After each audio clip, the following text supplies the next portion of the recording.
Coming up on today's show, taxes for miners? Corporate involvement for good or evil? We discuss Bitcoin's AOL moment. I talk historical context and futures market with new correspondent Asif Punjwani. And finally, a long discussion entitled Petitions, Government, and Our Bright Future. Make sure you listen to that part. Hi, and welcome to Let's Talk Bitcoin, a show for anyone interested in cryptocurrencies and the future of money. My name is Adam B. Levine. I'm a writer and speaker who likes to talk about complicated topics in understandable terms. Let's Talk Bitcoin is my attempt to do just that, and in doing so, improve the understanding of cryptocurrencies and why they represent the future of money.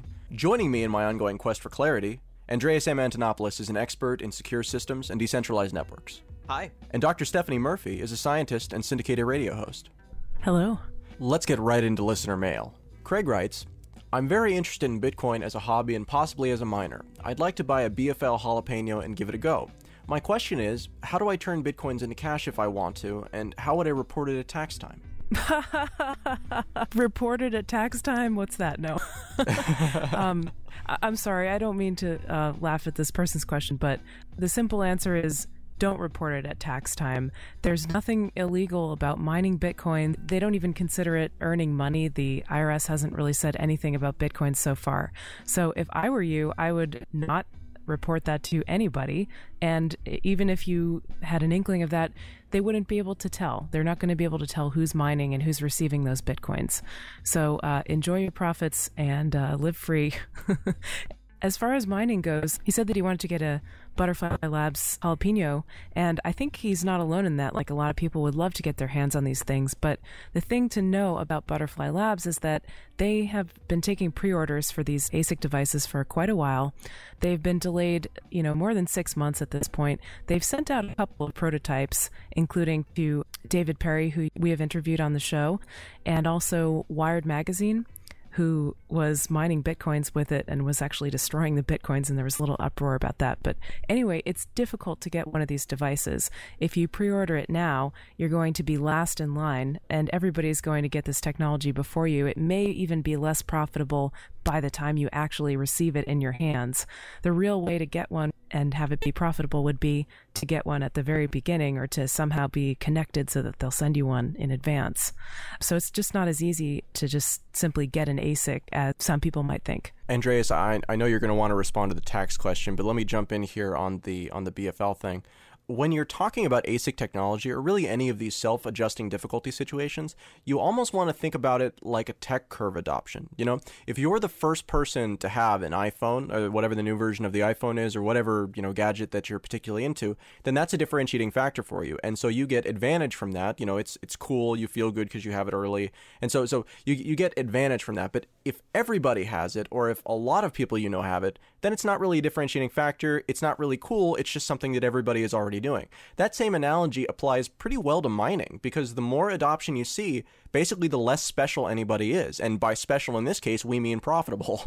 If you're not on the bleeding edge of these technologies, you have to be very, very careful about what you choose to invest in. And I told my story about pre-ordering a jalapeno back in August before on this show. I am so glad that I got my money back in January. Pre-ordering with Bitcoin is a death blow to your confidence about spending Bitcoins. I enjoy spending Bitcoins so much, and it's now always on something that I need right now. And I feel great about that. The truism in markets is buy low, sell high, right? So if you think about mining as a market, which it absolutely is, then the price point is difficulty per reward. And the best way to invest in mining is to buy low, sell high. Well, right now, when it comes to ASIC miners, we're already on the high. So if you go into it now at the end of the line, you're buying high. Not a good investment strategy. On the tax question, I just want to go out there and say, one, none of us are tax professionals, and none of us are accountants. So you really should talk to your accountant. Now, what I can share about that with you is because I'm starting a number of Bitcoin-based businesses, and this is a question that we've asked our lawyers and we've asked our accountants, and they don't have an answer. So I do. Oh, you do? Please. Well, so I've talked to accountants about this, and I'm going to take a slightly contrarian position to Stephanie's, specifically on a couple of the points that she raised. If you are in the US, there is no scarier organization than the Internal Revenue Service. Unlike other countries, they won't kneecap you or beat you up or expect bribes, at least not most of the time, but they will chase you to the end of the world in order to get that last penny, as Al Capone found out. Let's look at this from a different perspective. The IRS considers any type of earning, no matter what it is, from barter or anything else, to be considered income. And they will find very creative ways to classify whatever you're doing that's profitable as income. So is mining income? Absolutely, it is. In terms of what the IRS thinks is income, it is income. Now, the question is what kind of income it is. If you are looking at mining, then what you're doing is you're generating income, and that would be subject to federal income tax.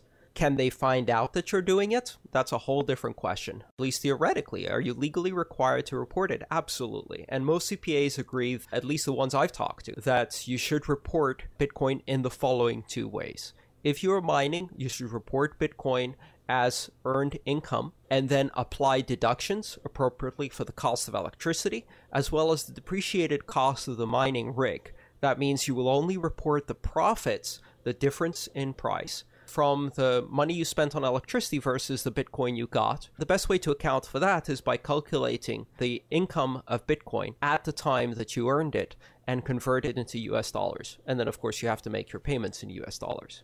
Now, if you are not mining, but you are investing in Bitcoin, then if you buy Bitcoin and then later on you sell that Bitcoin and make some kind of profit, that would be taxed as capital gains. You would be legally required to report that as capital gains, and depending on your capital gains schedule, whether you hold for less than a year or more than a year, and various other considerations, it would be taxed differently. So that's the kind of thing you need to talk to an accountant. Full disclosure here, I do report and I do pay taxes on Bitcoin.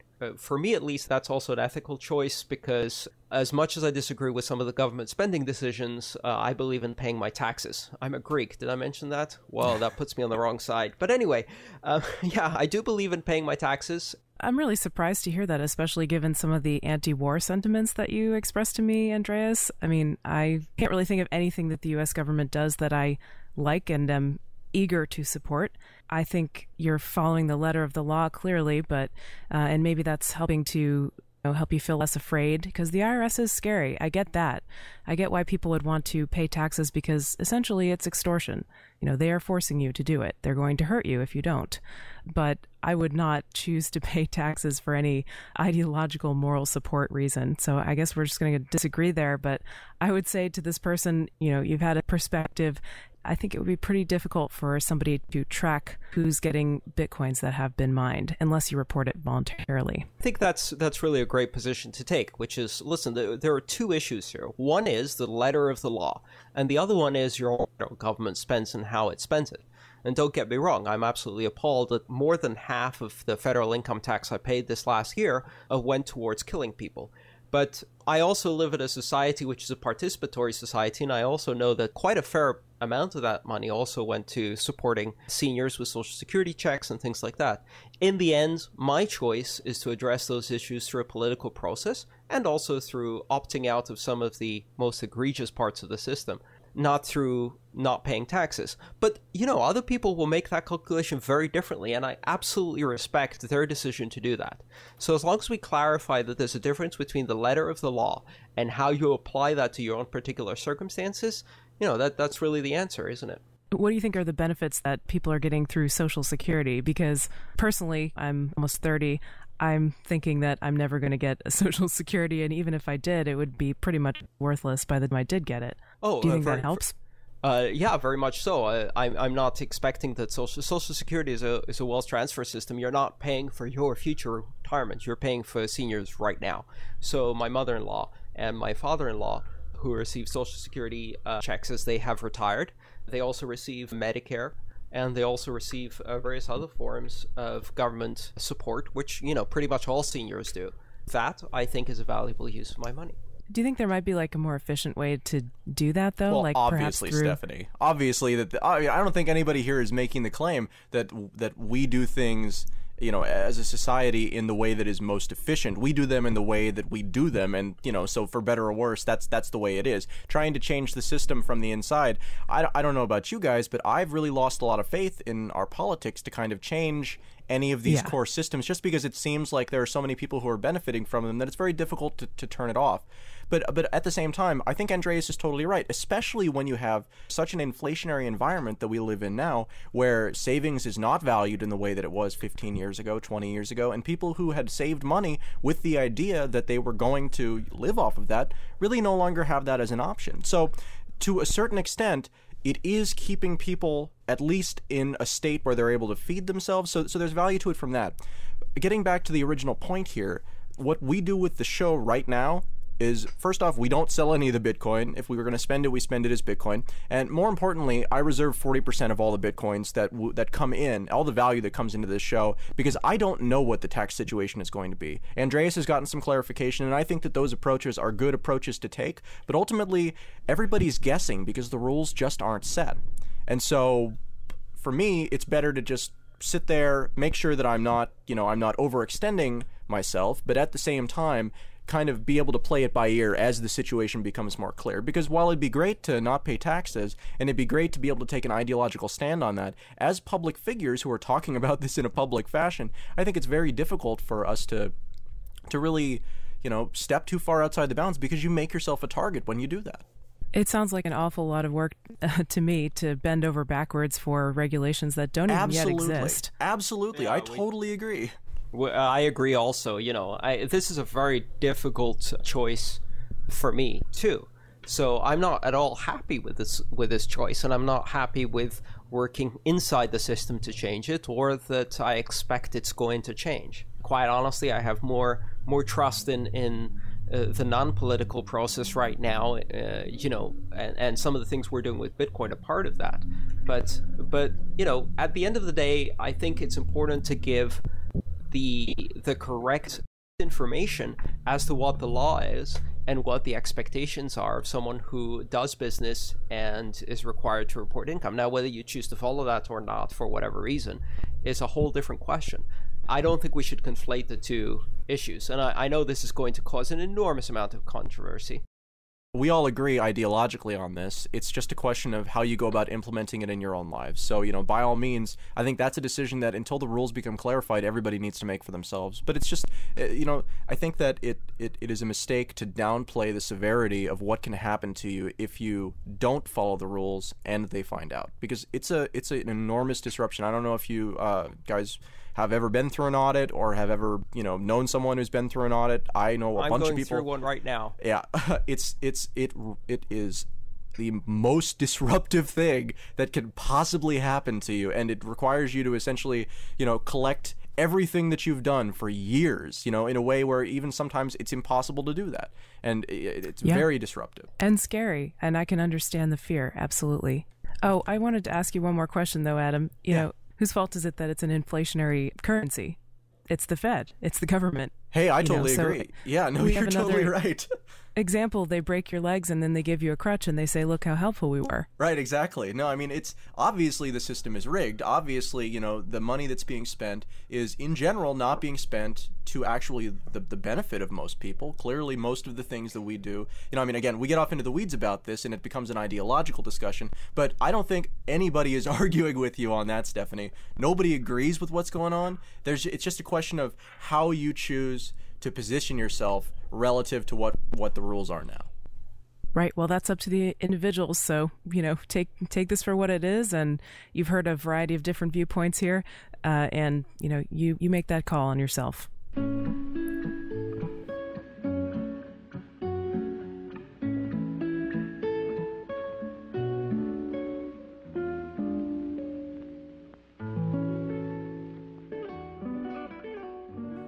Hey guys, great podcast. I wanted to respond to the scenarios offered about corporations such as Google starting to adopt Bitcoin into their e-commerce and payment systems. I tend to see this as a positive thing because it would have the effect of, quote, providing exchange functions backed up by corporations that would presumably be in good legal standing with regulators, as opposed to the somewhat fly-by-night operation like Mt. Gox. On the other hand, your guest, and he's talking about my interview with Charles Hoskinson, offered up a lot of caution flags about this based on scenarios I don't think were fully explained or are realistic. There seemed to be an idea that if Google or Microsoft were to get into Bitcoin in a big way, they would somehow co-opt the system to their own ends. However, it wasn't explained how exactly they would do this. The part that's missing from the understanding of this listener is that Bitcoin as an open source device can be forked. So what Charles was proposing was that a company like Google or Microsoft would come in and look at Bitcoin and say, hey, that looks good, but we'd rather that we be running it. They would take the Bitcoin protocol, they would create their own fork, call it Google Coin or whatever you want to call it, and then they would put behind that a marketing effort that says, look at Google Coin, it's accepted here and here and here, and these are the reasons why it's good. At the same time, there would be a slight difference. The one that Charles proposed in our interview was that it would remove anonymity from it. So instead of it being just a string of numbers, it would be a string of numbers that ultimately somewhere was registered to your real name. Now, once they had done that, they could use their lobbying power because, again, these corporations have very large amounts of money that they spend on political lobbying and on hiring staff in order to write legislation and accommodate that sort of thing. Then they could essentially make it so that it is illegal to transact any currency into and out of fiat currency or legacy currencies, as I like to call them, that don't have a real name attached to them. People who are using Bitcoin would no longer be able to transfer them back into US dollars or whatever your local currency is without first having your name attached to it. And if you're going to have your name attached to it, then there's no real difference between that and working with the Google coin, except that the Google coin is accepted anywhere that Google is accepted. That combination of stimulus, where it's being made illegal to use one of the features that makes Bitcoin unique, there's another alternative available that has a PR campaign going behind it, and it is accepted more places because of the corporate acceptance, then people would migrate from Bitcoin onto this new blockchain and this new type of coin that, frankly, would be under the control of a couple of specific corporations. And that, I think, is the danger that he was pointing out in this. So it's not really about 51% attacks. It's not really about developers not liking it. It's just about the fact that as an open source device, it's very easy for anyone who wants to, be they a corporation or an individual, to start an altcoin chain. And given enough money to throw behind marketing, it's fairly likely that you could actually succeed. I think we've seen this in Litecoin to a certain extent with the gold-silver comparison. I mean, it doesn't really translate into reality, but it's an interesting marketing device that kind of gets stuck in your head and you say, oh, okay, I get it. Bitcoin is gold and Litecoin is silver. That makes sense. We have both of those in real life. I see both sides of this argument simply because, as I said before, I think we have not had our AOL moments in Bitcoin, and we will have our AOL moments, whether it is one morning we'll wake up and someone big, cert name here, has adopted Bitcoin. That will be the headline, or whatever altcoin they decide to adopt. And that's going to change things pretty dramatically. Here's the bottom line. I mean, we're seeing this play out on the internet today. The original group of people who designed the internet and a lot of the early adopters had a very different view of the flatness of the network than what we see today. The internet is simultaneously becoming the greatest and most empowering tool of freedom and the most horrific dystopian totalitarian control system at the same time. We don't know which one is going to win. So I think Bitcoin has exactly the same challenge ahead of it, which is a double-edged sword. When, not if, corporations start to adopt, co-opt, market, and pervert Bitcoin in order to make it more profitable, more controllable, or whatever, consumers will have to make a choice. If they're smart, that's where it's a matter of whether you're an optimist or not. They're going to make a choice that promotes the principles of Bitcoin, empowerment and freedom, and all of the other things. If they're not smart, they're going to swallow the marketing and go with an altcoin that gives away all of their control and privacy. I'm not too confident that consumers always make the right choice, and this is going to be a critical issue. There are a lot of big corporations that are aware of Bitcoins because people I know personally have been bombarding Amazon with requests to accept Bitcoin over the past several years, I think. And there's even the, BitcoinStore.com, one of our advertisers on the show, who specifically said, look, if you won't do it, we will. We're going to offer consumer electronics for Bitcoins.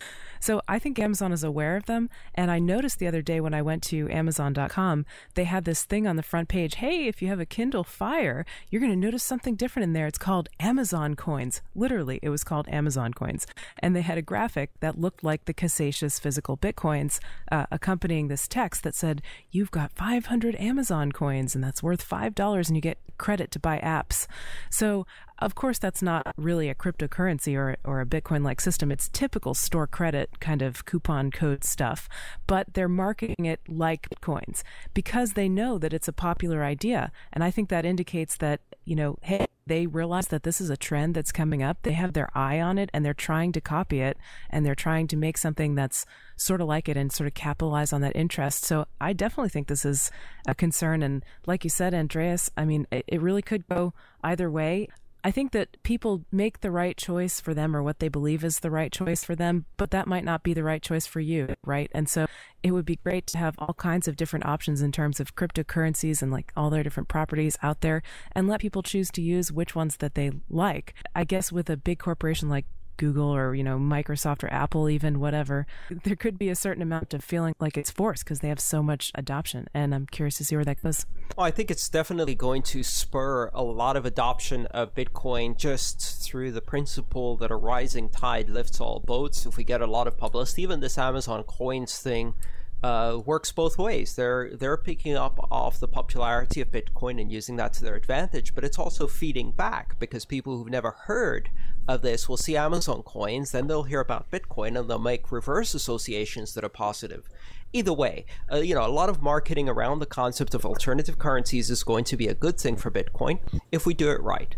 My main goal here would be to get the Electronic Frontier Foundation much more involved in Bitcoin. At the moment, they don't take Bitcoin donations, and they haven't made any, as far as I can tell, public campaigns to support Bitcoin. They need to get on this boat really, really quickly because just like the internet, we need an advocate that's going to work towards restoring and strengthening the principles of equality and liberty that are in the internet and in Bitcoin. And so the EFF does a fantastic job of that for the internet. We need them to do it more for Bitcoin. When it becomes more mainstream, yes, I'd like to see the ACLU get involved too. I'd like to see all kinds of other organizations get involved and do more advocacy to support the original principles. I believe Rainey Reitman is going to be at the Bitcoin conference this weekend. She works at the Electronic Frontier Foundation, so yes. I'm looking forward to that. On the subject of the EFF not accepting donations in Bitcoin, actually, this is something that I came across the other day. Bradley Jansen, who was on the first episode of Let's Talk Bitcoin, has been soliciting donations to put together essentially a campaign to help educate Congresspeople and to help kind of move legislatively in a more positive direction than it seems like we're going in right now. And so one of the common complaints has been that they don't accept Bitcoin donations. He was attempting to work with BitPay in order to do it, but the problem that he was running into, besides very slow response times, he's been CCing me on things, and it sounded like it took at least a week longer than it was supposed to get anything set up with them. Any donations over $75 in value comes with some pretty stringent reporting requirements for these not-for-profit institutions. And so Bitcoin presents kind of a challenge because if they accept any donations, then there's the potential that they get larger donations. And if they receive larger donations, then they have a problem where they simply can't report the information that's required to them based on the type of company structure that they have in order to accept it.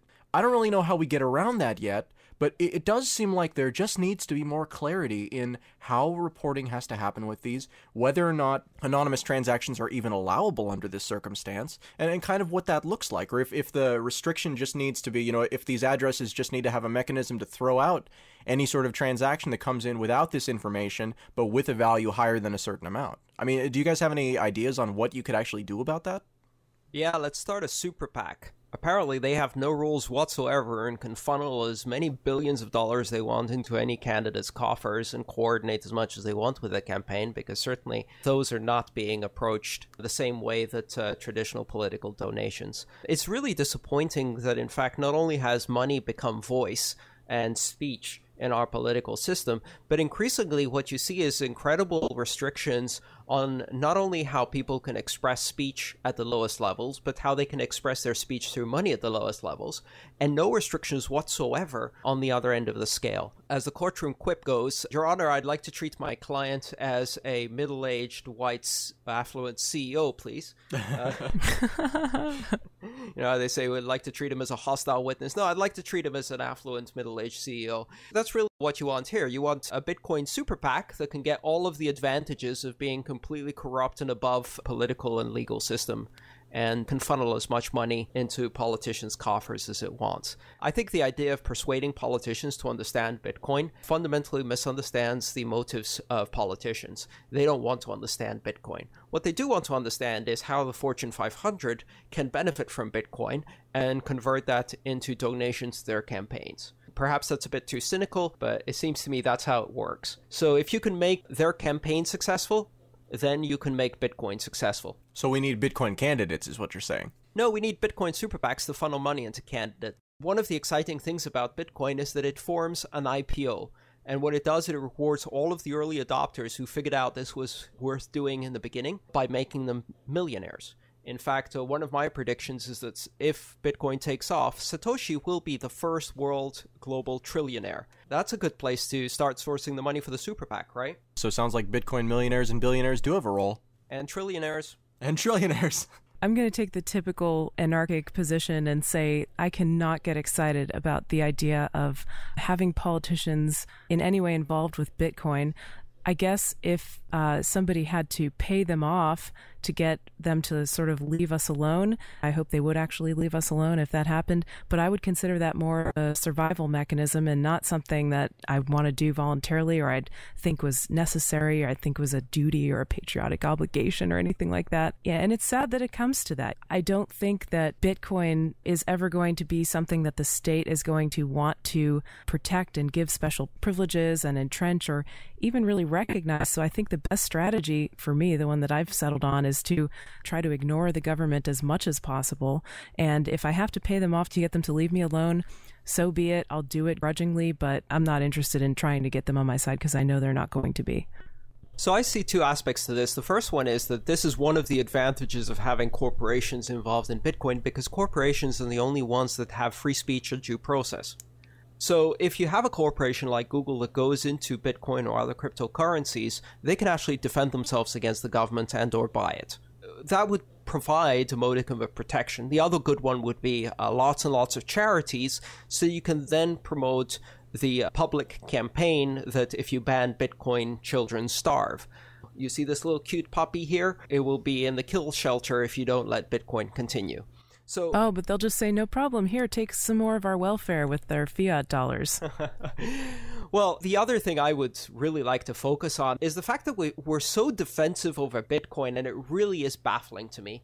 When is a government finally going to figure out that Bitcoin is the greatest thing that's happening since the internet? It's going to be bigger than the internet. And the first country to figure out that this is the way to break out of the recession, to create a huge an enormous new wave of growth and innovation and a wealth generation, essentially, they're really going to benefit. You know, we shouldn't be talking about which government's going to shut this down first. We should be really expecting, at least in the US, for our government to lead this and to understand that Bitcoin offers tremendous possibility. And by lead this, I mean get out of the way. I don't want them to do anything. I just want them to stop messing with it. I don't think they would interpret that call to lead the charge as get out of the way. They wouldn't. You're absolutely right. I mean, but at least recognize that this is the goose that's laying golden eggs right in the middle of a destroyed economy and not try to kill the goose. Just yesterday, I read in the Financial Times that a whole bunch of regulators and money laundering experts got together in the UK to discuss the new threat of Bitcoin. And yet no one's getting together to discuss the possibilities of Bitcoin revitalizing moribund economies, right? That's really the discussion that should be happening. It's a goose that's laying golden eggs. Get your hands off it. Okay. Unfortunately, you can't control that discussion, though. I mean, they're going to view Bitcoin how they view it, and I don't really have any faith that governments are going to see Bitcoin as something that could revitalize an economy. They're going to see it as something that needs to be controlled, something that's scary, something that needs to be regulated, and of course, they know exactly best how to do that. So they're going to just clamp down with the iron fist. I can't see them. I can't see them leaving it alone. The only strength of Bitcoin is that it is decentralized, and so, to a certain extent, what are they going to do about it? Maybe just ignore them. I mean, yeah. At the end of the day, ignoring is probably the best we can hope for. But it is immensely frustrating to those of us who see the tremendous potential of Bitcoin to not be arguing whether this should be more broadly,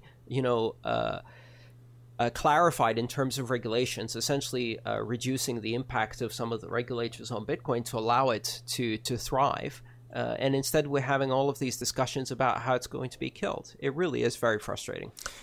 You know, it's frustrating, but at the same time, I think it's because right now is a period of such vulnerability for the currency. We have all of these risks. We have the centralization risk, because again, it's a decentralized system, but as far as the market-making mechanism is concerned, it's Mt. Gox. So, you know, you've got huge risks there. You've got huge risks because, yes, government hasn't taken action on it yet, but all around the world, they're waking up to it. They're seeing this is something that's happening, so is this something that we need to pay attention to? And I think that once we get past the end of this year, it's going to be a completely different situation, one way or the other. Either we'll have some sort of action. That's my time frame personally for this, is the next 3 to 12 months. I think the likelihood of us seeing regulatory action or something, just, it doesn't even matter what it is. It just has to be scary. This is the time when you can do it. After a year, it's normal. And people are going to be getting into it more and more. The network effect will start picking up in a way that we haven't even begun to comprehend yet. And the value will be going through the roof because of that network effect. So again, it's one of those things where if you're going to disrupt it, it has to be soon and it has to be before corporate adoption. Yeah, I would agree with that. But even if it is disrupted, Adam, quite honestly, I'd agree with Stephanie. This is not something you can easily stop. It's been designed to be robust enough to be very difficult to take down, especially since it's already spread to a global level and it's distributed. So even if one government tries to stop it, it's like trying to squeeze a balloon. If there is such a crisis of overregulation or an attempt to stomp on it, I would look at that as a good buying opportunity and hold. By the time this section is airing, it will already be announced, but I spoke with Eric Voorhees, and Satoshi Dice is getting ready to ban all US IPs for users. That's not happening because... That's not happening because, you know, like, they don't want US users. It's happening because there is concern that they are going to be found to be retroactively violating laws once those laws are actually made. So they already operate outside the country. This is a discontinuation of service to anyone who has an IP address in North America functionally. Again, I just feel like now is the time where if it was me looking at this situation, because like you said, the goose that lays the golden egg, that's great so long as you're a society that values gold. But if you're a society that looks at gold like it's this scary asset that competes with the currency you use every day, then maybe that goose should just be killed. Maybe it would be better from the perspective of the people who deal with the, you know, regular money if it just wasn't there, because by providing competition, you make the other options look bad because they are. I feel really sad to hear that about Satoshi Dice. I mean, they already have been doing their business and allowing U.S. customers, and there's no regulation yet that says that they, you know, have to stop doing this. So why not wait for them to actually issue something or come after them or give them a warning? I mean, why go out of their way to do it before it even happens and really probably damage their business? I feel really disappointed. It's incredibly ironic that online gambling is banned and the biggest casino in the world is on Wall Street. I bet he's scared. I mean, I wouldn't blame Eric. I know him actually, and, you know, he's a libertarian, and he probably likes the government about as much as I do, which isn't much, but I'm sure he's scared, and, you know, maybe he feels like, okay, we've had a good run of it, we got to quit while we're ahead.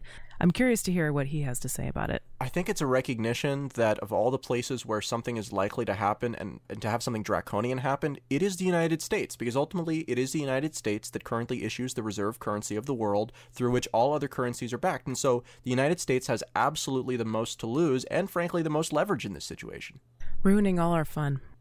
Yeah, seriously. I mean, it would be great if this isn't the conversation that we had to be having here, but I feel like this is the important conversation for us to have because these are the realities of the situation. And yeah, there is incredible potential from Bitcoin, but right now you don't get incredible reward without incredible risk coming along with it. And so that's where we are. You know, we are walking the razor's edge, and at some point it's going to go one way or the other. And, you know, I don't know when that's going to be. I don't know what that's going to look like. Andreas, you've talked a couple of times about our AOL moment. I don't even know what that's going to look like. I've been trying to figure out if that's a user-friendly, you know, that anybody can use and I can send to my grandmother and it's super easy wallet application, because that might be a thing, or if it's just the ease of actually moving into the currency. I got an email from my cousin who has always been very ahead on tech and, got me into computers initially. He, after listening to the show, had gone out, bought a couple of Bitcoins. It took him 2 days to do it. He going out and he went to through BitInstant, went to a gas station and tried to, do the MoneyGram thing. And the guy looked at him like he was crazy.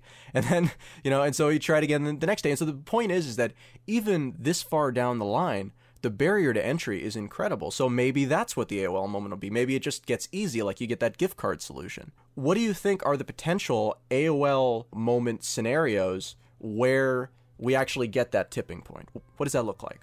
I think adoption by a large corporation would be one of the key tipping points. I think also the other possible tipping point would be a whole country conversion in some desperate backwater where the currency is worthless. Possibly one of the contrarian nations that doesn't, the non-aligned bunch that doesn't particularly care if the US is really annoyed with them. It might be something like that. Who knows? This is impossible to predict. We are absolutely making history. One of my favorite quotes is one by Voltaire, who said, "It is very dangerous to be right when your government is wrong."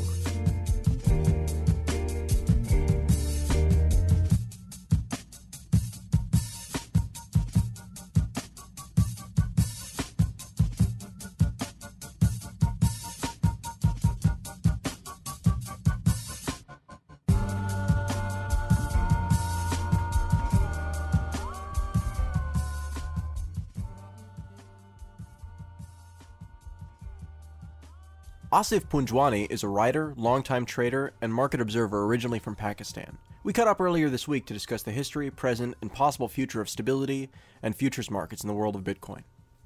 Bitcoin is not a stable currency. That is true. But when you compare that to the US dollar, the performance of the US dollar after it came out, the Bretton Woods Agreement, where it came out from the dollar standard. From 1971 till almost 1985 to 1988, you look at the value of dollar in terms of gold, there was a whole bunch of fluctuation. And mind it, that was an established currency. If a fiat established currency backed by the military of a superpower can take 10, 15 years to stabilize, Bitcoin has been out since 2009. So when we're talking about coming off of Bretton Woods, what you mean essentially is when the US dollar was disconnected in a real sense from gold, which was previously the backing. Right, of closing the gold window. When the Federal Reserve Act was implemented, that was to avoid bank runs. The Federal Reserve could basically redirect dollar liquidity into the system to wherever it's needed. It was like centralizing risk. That's what was done in 1913. And then back again, eventually, if the government can abuse something, it will abuse it. That is what basically, happened. Right after that, we had the Great Depression and the whole myth of FDR handling the banking crisis. No, if you read David Stockman's recent book, he clearly lays out that banking crisis were injected by FDR's inaction. The bank failures had already taken place and the failures had stopped. It was his inaction that caused further instability in the market. The same Federal Reserve was used to implement dollar printing and implementation of the New Deal. Gold goes from $20 an ounce to $35 an ounce. This was done with the help of the Federal Reserve. Now, forward that to 1971, a logical conclusion where, they continued to do, since they could do it in the past, they continued to print money till 1971, till, France basically played the card and said, okay, so since you're printing money like crazy, we want to redeem all this money in gold. And it was at that time, Nixon said, oh, we can't do that. We don't have that much gold. So basically, United States defaulted in 1971. And since then, we have been on this fiat currency standard where there is no restriction for printing money. They can print as much as they want, and it wouldn't have been such a huge problem if the U.S. dollar was not a world reserve currency. Like, for example, Zimbabwe prints all the time. They have hyperinflation, and, the system gets reset. But the problem over here, the whole global economy is anchored to the U.S. dollar. Oil is denominated in dollar. Gold is denominated. Every single currency is denominated in dollar. And the reason is the modern money theorists say, well, the reason because of the world reserve currency being in dollar is because the debt market in the US is huge enough to absorb that. It's actually the other way around. The reason why we have such a huge debt market is because we have issued this currency like crazy. From the perspective of someone looking at Bitcoin and looking at, another commodity, then gold seems like it pretty much has had the same run. It's just that it's taken 30 years, basically, in order to get where Bitcoin has kind of already gotten, in a relatively short amount of time. The way I see gold is gold does not appreciate or depreciate. It is actually the other currencies that appreciate or depreciate. So, for example, recently when gold crashed, it's not like the value of gold went down. It's actually the value of dollar went up. It's not that Bitcoin is going up, it's that the dollar is continuing to go down relative to Bitcoin. I'm just not understanding how that necessarily translates into Bitcoin. There's a little bit of difference between the price of Bitcoin going up right now. There's a lot of dollar getting into the Bitcoin economy. There's a lot of dollar flowing into buying Bitcoin. It's not an equilibrium state right now, Bitcoin. I mean, the people still don't even know what Bitcoin is. When the more players come into this game, price is going to increase. Eventually, there's going to be a point of equilibrium where, like gold, for example, everybody knows about it, and people who wanted to buy it and hold it already have it. So we've come to a plateau, and that's not the case with Bitcoin. We're way, way, way ahead in the curve. We're nowhere close to that. Given what we've seen so far in Bitcoin, do you have any wild guesses? And obviously it's a wild guess, but do you have any wild guesses about when we will hit some kind of equilibrium point? I mean, are we talking about like a year in the future, 5 years in the future, 30 years in the future? What's the time frame? Sure. Now, the way I believe is the future really is not written. It's the consequences that frame the future. If you were to do simple, back of the envelope calculation about Bitcoin, the U.S. money stock, M2, it stands at about $10.4 trillion. Money stock basically means, the dollar bills, the bank deposits, CDs, saving accounts, stuff like that. $10.4 trillion. We have about 11 million Bitcoins outstanding today. If you calculate that, only if 0.1% of M2 goes chasing for Bitcoin, you're looking at one Bitcoin value equal to $950. Now, this is just from the U.S. side, the push from the U.S. dollar side. We're not talking about yen. We're not talking about, euro pushing it up. We're not talking about, South America, Middle East, Far East, the Eurozone, none of that. Just from the U.S. M2, 10.4 trillion. 1.1% of that goes towards Bitcoin, and that thing blows up to 950. Will it happen? I don't know. Can it happen? Absolutely. Absolutely. Again, 0.1% is a very small figure.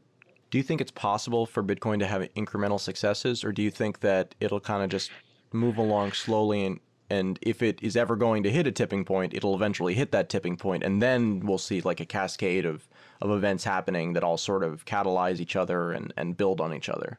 Yeah, sure. I mean, the first major run that it had about, 2 years ago or 3 years ago, when it went all the way up to like $18, from pennies to like $18, and then came crashing down to like $3.50 or $4. If you mark down the lowest points, first it goes up to $18, crashes down to $4 or $3.50. Then it goes back up again to $266 and then crashes down again to $50. Now compare the previous low point, which was about $3.50, and then the new low point, which is $50.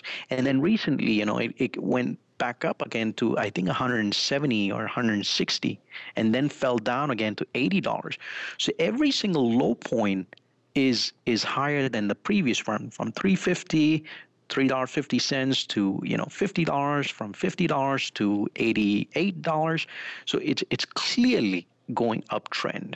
And I think it's continuing to go uptrend. Yeah, sure. In fact, the way I see it is the more crashes you have in this currency value, the more every time you have run and every time it crashes after that, it marks a higher lower point. That is a good point to enter. This is creating support lines in the Bitcoin chart, which is very important from a technical point of view. There's this another thing that I'm starting to realize in technical analysis of Bitcoin is the way normally people do dot chart, technical analysis. They look at, longs and shorts. Well, the problem is there's a little bit of difference with Bitcoin. The rules don't exactly apply to Bitcoin charts because in Bitcoin markets, you do not have shorts. Well, at least yet you don't have shorts. The basic technical analysis is kind of okay, but the advanced technical analysis, I don't see much signs of that in Bitcoin. So those guys who using advanced technical analysis may see their assumptions, predictions fall apart because of the lack of short sellers in the Bitcoin market. Bitcoin is a pretty simple market, right? It seems pretty simple from an analysis perspective, just mostly based on supply and demand. Am I missing something here? The only reason why I think there may be a need for futures market or derivative markets in Bitcoins is to facilitate the miners. If a miner is going to mine Bitcoins and he's incurring cost, electricity, equipment, all that, and he has to pay that in terms of dollars or yen, you need some sort of a futures market to guarantee for them to make a decision if it's even worth it for them to mine those Bitcoins, 3 months or 2 months down the road to get a price stability. And this is where speculators come in and, whatever their capital is, of course, no leverage, their capital can provide liquidity into Bitcoins where, miners remain miners. Their job is to mine, whereas speculators, their capital becomes speculative to provide liquidity and provides, price stability. One of the reasons why I've been really kind of curious about how that sort of system would work where futures are concerned, because basically what we're talking about when we talk about futures is a miner saying, okay, in 6 months, I'm going to have this many for sale, and they're for sale at this price, so I'd like to pre-sell that now so I can get the finance now in order to do the thing I want to do. Wouldn't you need to be either a very large miner or the system would kind of need to be different in order to do that? Because I'm not sure how you would guarantee that you would actually have the Bitcoins at the end of the contract to fulfill the need. How is a miner supposed to project 6 months out how many they're going to have?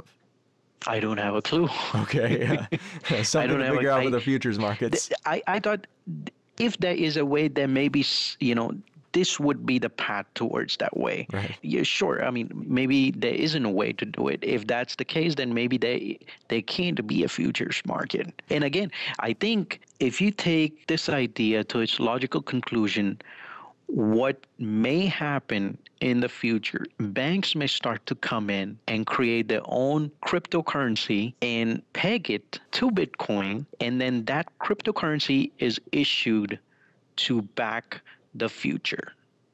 Of course, that will have a counterparty risk and price fluctuation between that cryptocurrency and Bitcoin. Does that make any sense? I think it does, yeah. How long do you think it's going to be until we see futures markets? I mean, is this like an innovation that you think is important to functionality, and so we'll have to see it soon? Other than the miners, I don't see a need for it. Really, I don't. Well, it seems pretty clear that speculators are going to want the ability to do futures because then you can bet on price movements, right? You're always going to have gamblers in the market. Right. There's always going to be someone out there who wants to make a profit on this thing and be a speculator. I honestly don't see an economic need for a futures market in Bitcoin unless your input is in dollar and your output is in Bitcoin, like I explained about the miners. So futures essentially as a way to buy in to future production at probably a better price than you get if you were actually buying in at that point.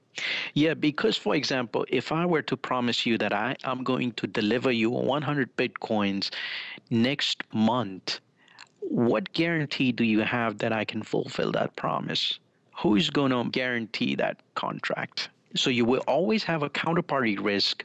If something like this happens, then you're back to square one, where banks would come in, issue a cryptocurrency, and say, hey, this is almost as good as Bitcoin. So people have to realize that nothing replaces Bitcoin.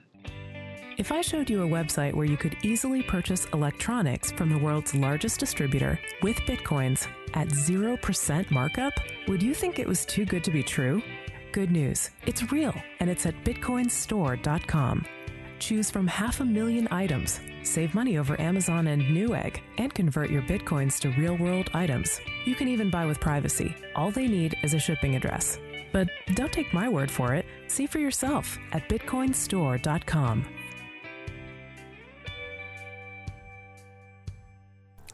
Let's Talk Bitcoin is funded by your donations. This episode was prepared early due to Bitcoin 2013 in San Jose, and as of Wednesday, episode 7 so far has received a total of 0.333 Bitcoins from one donor.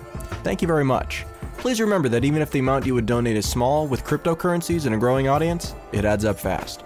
If you're brand new to Bitcoin and would like to learn how it works in more detail, please visit letstalkbitcoin.com/learn to be directed to the Bitcoin Education Project, which I highly recommend.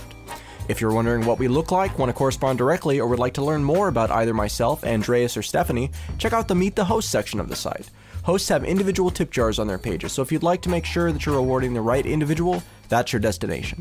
Except for Andreas, he doesn't want your money. And of course, the show is nothing without an audience. Please share Let's Talk Bitcoin with anyone you think should or would be interested in the future of money. Let's Talk Bitcoin is released under an open source license which allows for the non-commercial clipping, remixing, and posting in any format or to any site you want, so long as you include a link to our site, letstalkbitcoin.com. We're also actively recruiting both on and off-air talent for this and other shows to come. Once again, if you're interested, please contact me at adam@letstalkbitcoin.com.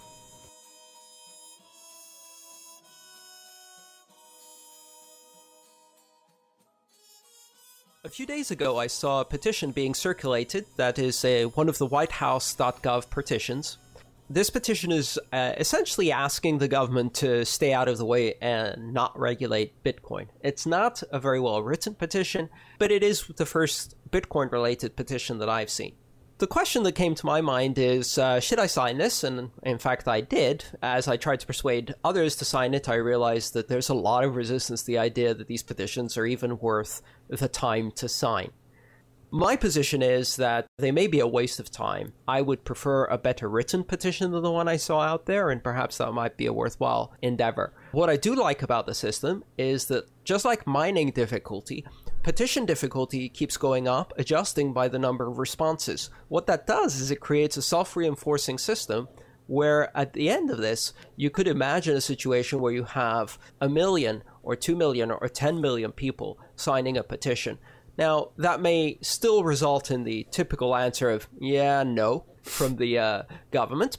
At the end of the day, I think it does create a ripple. It does let other people who are signing it know that there are others out there, and that sense of community can be quite powerful. Stand up and be counted, essentially, is my argument for these. Yeah, all 4 of you who signed that petition are going to stand up and be counted, right? I'm sorry. Sorry, that was kind of mean, but there are literally 4 signatures on this particular position. You posted this on our little show prep forum, Andreas, and I heard you expressing some excitement about it at the beginning, and you just did right now, but I am not feeling excited about this at all. First of all, these petitions are on the whitehouse.gov website. This is just anyone who thinks that the government is going to listen to what they say, even if a lot of people sign a petition, is incorrect, is fooling themselves. There have been a lot of petitions that people have tried to start, including for some pretty popular things, like things that have a lot of popular support, like, marijuana decrim reform and anti-war kind of causes and all kinds of other things like that. There was a very popular series of petitions that went around, starting in various states right after this most recent election, asking, well, basically, if this state secedes peacefully, would the federal government of the U.S. let them go? And they got thousands and dozens of thousands of signatures above what was required, which is 100,000 signatures. If a petition gets 100,000 signatures on this website, the government has to issue a response. Now, they don't have to listen to what you said. They don't have to do what you said or what you asked in this petition. All they have to do is issue a response. The famous saying goes, all prayers are answered, but sometimes the answer is no. And all petitions are answered, but sometimes the answer is no. And that's exactly what they did with these secession petitions. I mean, people make a strong statement like that. Like, look, this region of people may want to leave the Union. Are you going to roll in tanks? And the government basically said, no, refer to civil war. So I think even if a Bitcoin petition that was clear and concise and got the point across did gather 100,000 signatures, I'm sure the government would probably just say no, or we'll investigate this further and not do anything about it, or they would find some way to brush it off. And it's a feel-good thing to make people feel like they're being heard when they're really not, because the political process cannot hear them. It cannot serve their needs or meet their needs because it's a coercive system. Begging the government for permission to use Bitcoins, I don't know about you guys, but that's not something I'm interested in.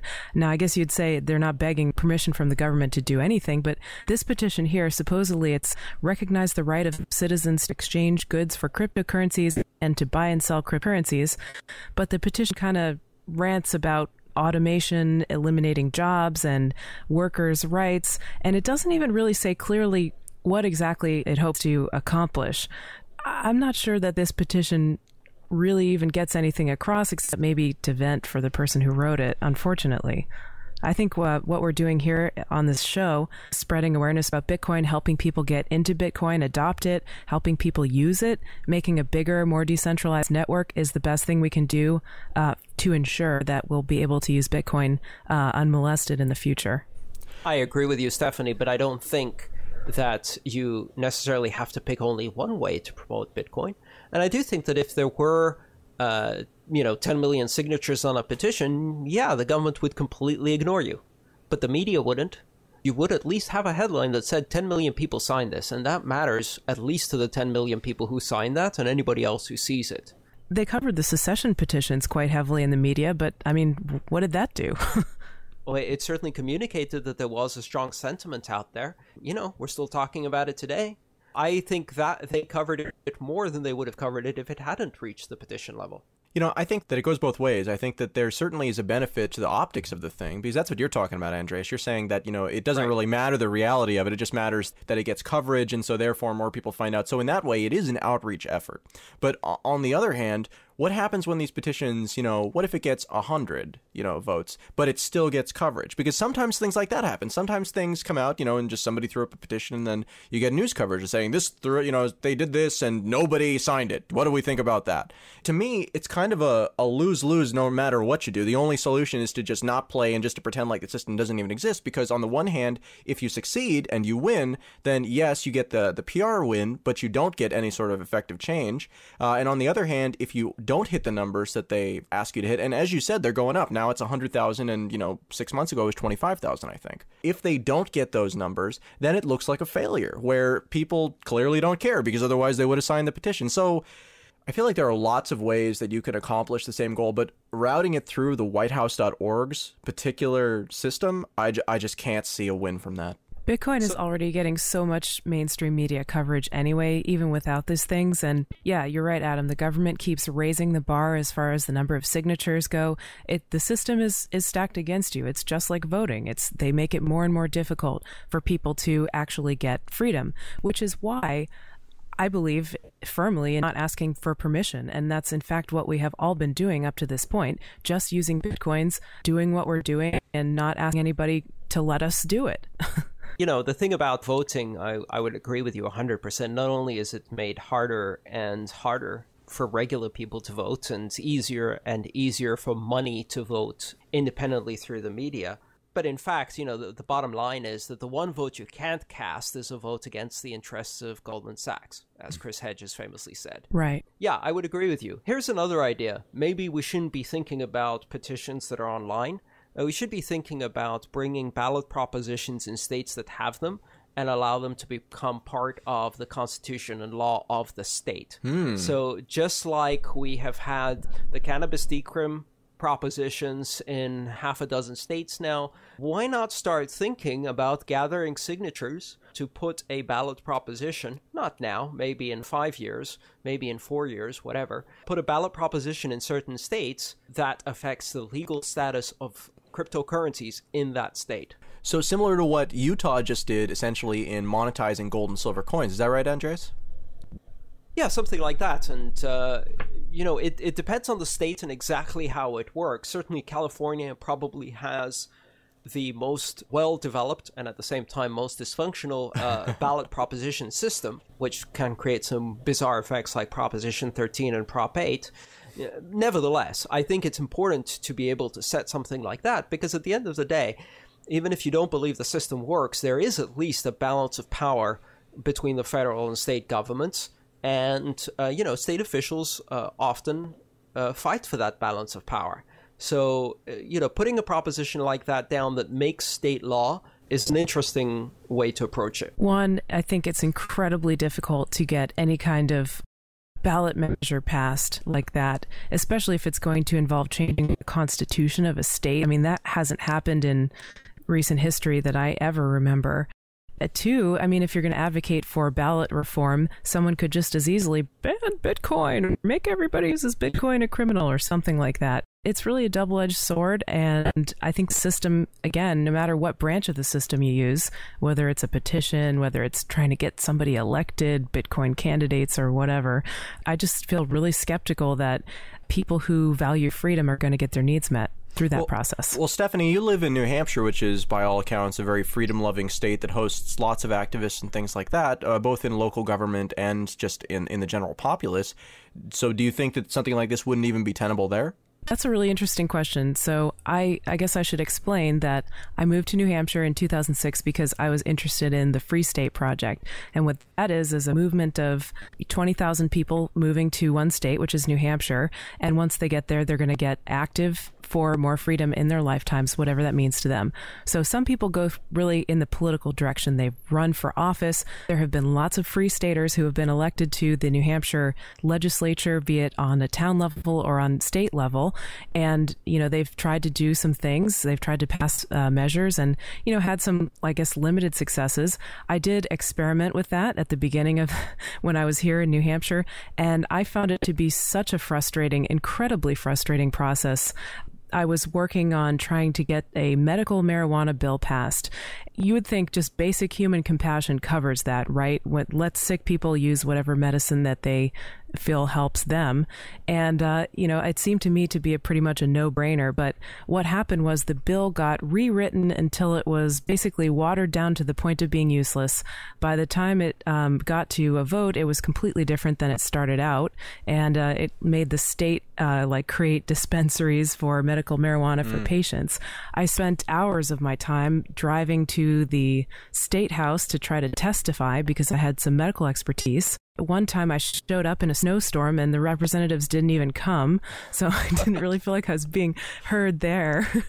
And at the end, it didn't pass because even though the legislature passed it, the governor would veto it. And this happened several times over the next couple of years. And eventually I just said, you know what, this isn't working. I need to try a different approach. And then I sort of realized that outside the system is where I'm most interested in being. So to answer your original question, would this kind of ballot reform be tenable in New Hampshire? I'm not sure. And I'm not even sure I could support it if somebody was working on it in New Hampshire. Maybe the same thing that happened to the medical marijuana bill would happen to a Bitcoin bill. It would get watered down so that now there's a state commission that's regulating Bitcoin in New Hampshire, or there's some kind of taxing mechanism where you have to pay a business profits tax on Bitcoin transactions or, whatever it might be. I'm sure there would be a lot of compromise involved in it, as is always the case with the political system.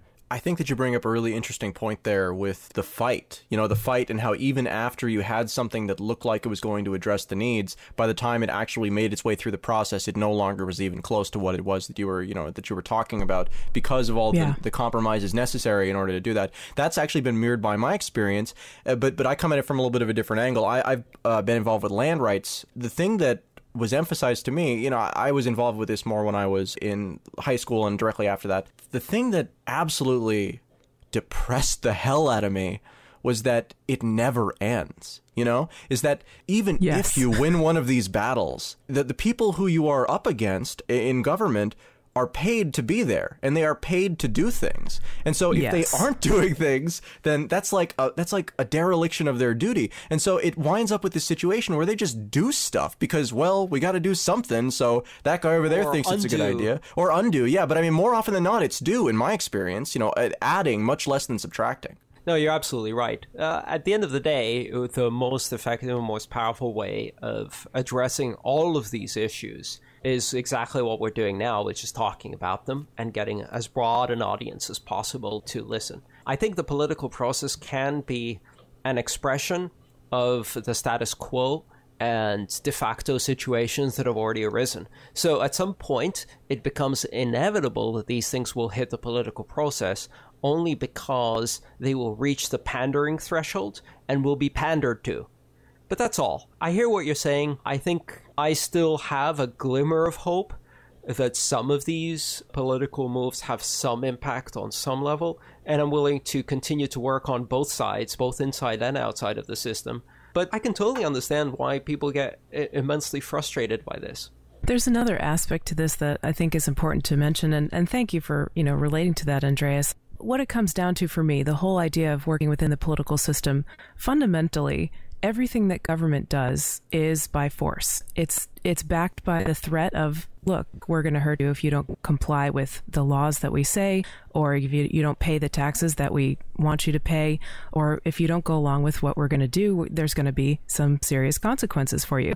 And most people comply because they're giving in, because they're scared, unless they already agree with what they're doing, in which case it's no problem. To me, the political process, working within that system, is like wrestling for control of that force, of that power. Right. And I'm not really okay with that. I just don't want to choose to participate in that at all. It's almost like enabling an addict, right? It's almost like endorsing it through participation. I understand that point very clearly.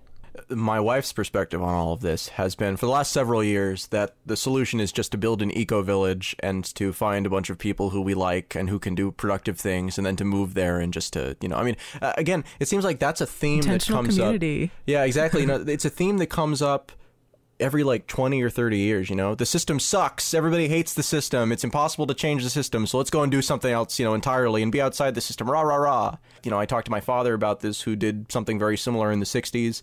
As you get into some of the back to nature stuff, you find that a ton of it was written in the late 70s and early 80s during all of the economic turmoil there. So again, we're right in the middle of another one of those times where there's no boom going on right now. There's no real prosperity to be had unless you already had it going into the situation, or you can be extremely lucky. So people say, okay, well, the system has nothing to offer me, so I'll just go outside of it.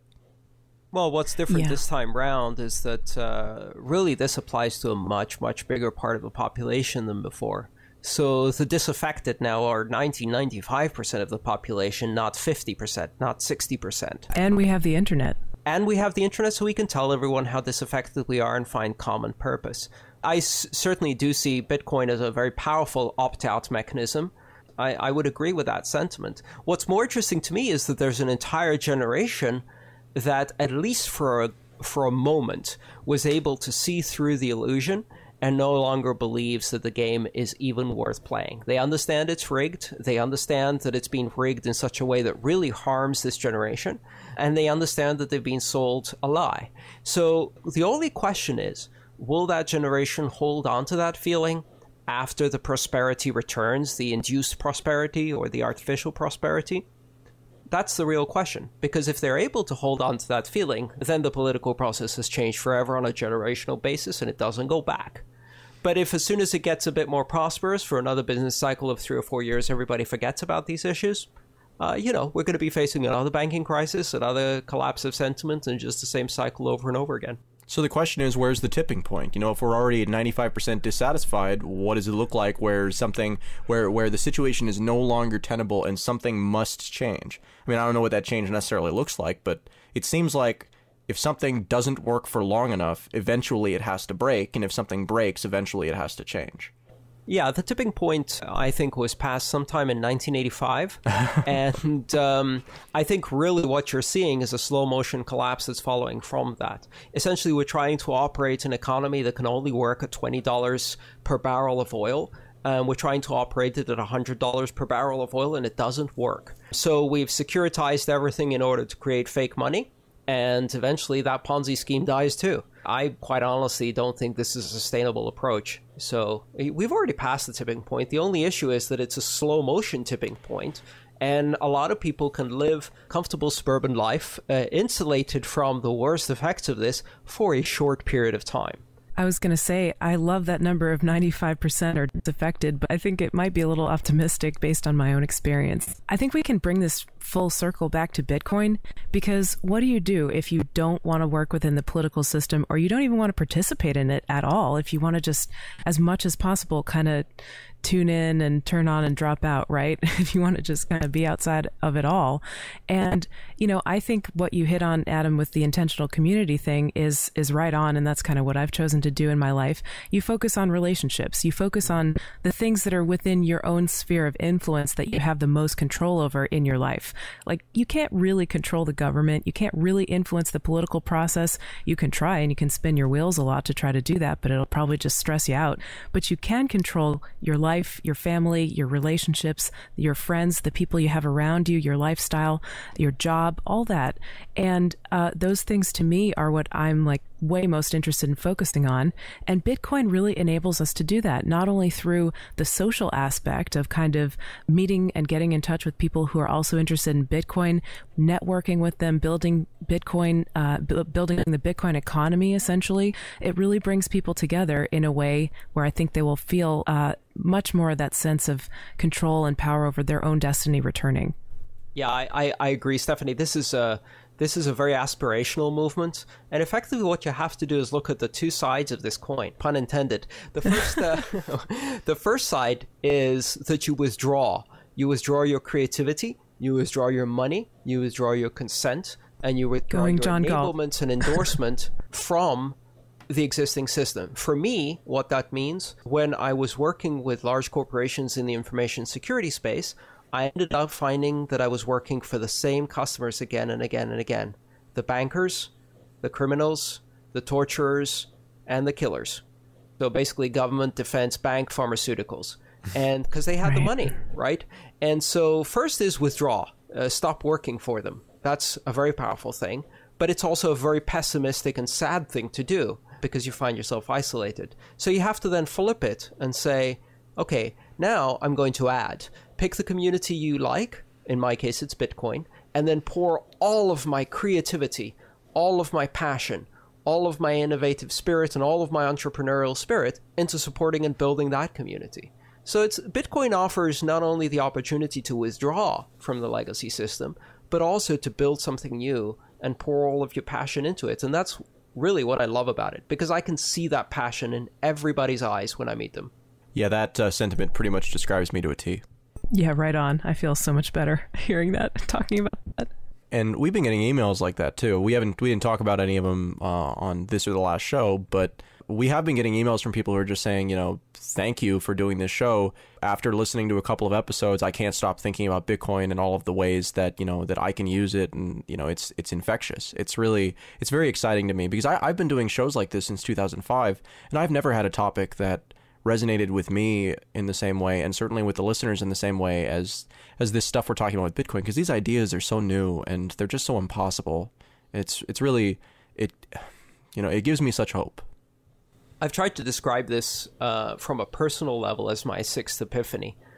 In my life, I've had 5 epiphanies before this, which were moments when I grasped instantaneously the enormous impact that a certain change in the world would have. 1982, my first computer, 1987, my first modem, 1989, my first internet connection, 1993, my first website, 1995, Linux, and 2013, Bitcoin, or 2012, Bitcoin.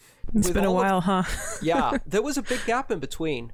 With all of these technologies, I think essentially what happened is it blew my mind in a sort of recurring pattern where the possibilities just kept unfolding. Well, I can tell you, Bitcoin has been blowing my mind continuously for 9 months. And that's pretty amazing. It's never happened to me before, and I meet all kinds of people who tell me the same thing, that the possibilities keep unfolding and escalating in their mind as they grasp bigger and bigger part of how revolutionary Bitcoin is. And people are just doing it. I mean, that's the other part about it that's just so great. People are just building things. And, we haven't talked about the Bitcoin Foundation, but the Bitcoin Foundation ostensibly sits on kind of top of the Bitcoin ecosystem because it involves some of the core developers and some of the core community members and has taken on the role of providing that sort of central focus. But if somebody wanted to start another thing, or if somebody wanted to, take anything that can possibly use Bitcoin, and if you want to create something, all you have to do is have a good idea and have the minimal amount of money required to implement it. And that is an incredibly powerful thing. Thanks for tuning into episode 8 of Let's Talk Bitcoin. Whether you liked, loved, or hated the show, we want to hear what you think. Please send all listener feedback, comments, or questions to adam@letstalkbitcoin.com. If you're like me and just can't get enough information and perspective on Bitcoin, check out our daily newspaper at thedailybitcoin.com, where you'll find the best news presenting articles and arguments from all sides of the issue. Thanks to Andreas M. Antonopoulos, Dr. Stephanie Murphy, and Asif Punjwani for providing content for the show. Music for this episode was provided by Jared Rubens. You can find links to the songs we use and the open source artists who make them at letstalkbitcoin.com/music. Stay tuned for episode 9 of Let's Talk Bitcoin, releasing Tuesday, the 21st of May. I have no idea what'll be in it, but we've got interviews with, well, everybody. It's going to be a good one.